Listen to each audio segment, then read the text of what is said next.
Говорят, в дикой природе нет существа опаснее зверя. Но жизнь не раз доказывала обратное. Самые жестокие хищники нередко ходят на двух ногах, говорят вежливо и носят дорогую одежду. А тот, кого принято бояться, иногда оказывается единственным, у кого еще осталось чувство справедливости. Эта история случилась в глухих северных лесах, где старый смотритель заповедника остался один против человеческой алчности и получил защиту оттуда, откуда ее невозможно было ожидать.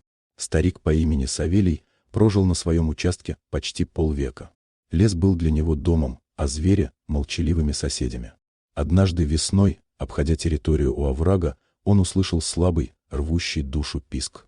Внизу, в старом металлическом капкане, бился маленький медвежонок. Лапа была зажата, силы почти на исходе. Савелий понимал, где-то рядом должна быть мать. Одно неверное движение, и он не жилец. Но уйти и оставить живое существо умирать он не смог. Старик укрыл малыша курткой, разжал заржавевшие зубья ловушки и обработал рану тем, что было под рукой. Когда он закончил, лес затрещал. В нескольких шагах поднялась огромная медведица. Савелий приготовился к худшему. Но зверь не напал. Она принюхалась, посмотрела на человека долгим тяжелым взглядом, забрала детеныша и исчезла в чаще. В тот день старик еще не знал, что только что получил второй шанс на жизнь. Прошли годы.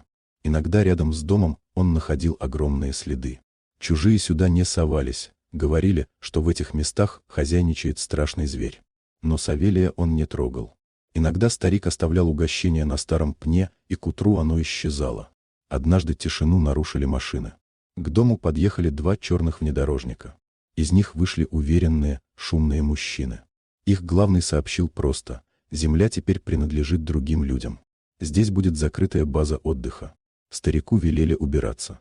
Когда Савелий попытался возразить, его толкнули в грязь. Один из пришлых достал канистру с горючим. Старик стоял, понимая, что против них он ничто. И тогда лес взорвался ревом. Из чащи вырвался гигантский бурый медведь. Его шерсть стояла дыбом, а на передней лапе белел старый шрам. Люди застыли от ужаса. Зверь не кинулся на них, он ударил по машине.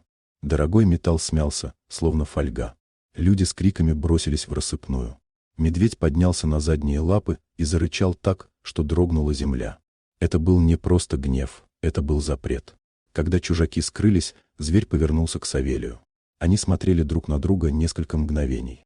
Потом медведь фыркнул и ушел в лес, спокойно, как хозяин, знающий, что порядок восстановлен. Больше никто сюда не приезжал. Слухи разошлись быстро. Место это проклято, а старика охраняет сам дух леса. Савелий лишь вечером, как обычно, вынес миску с медом к старому пню.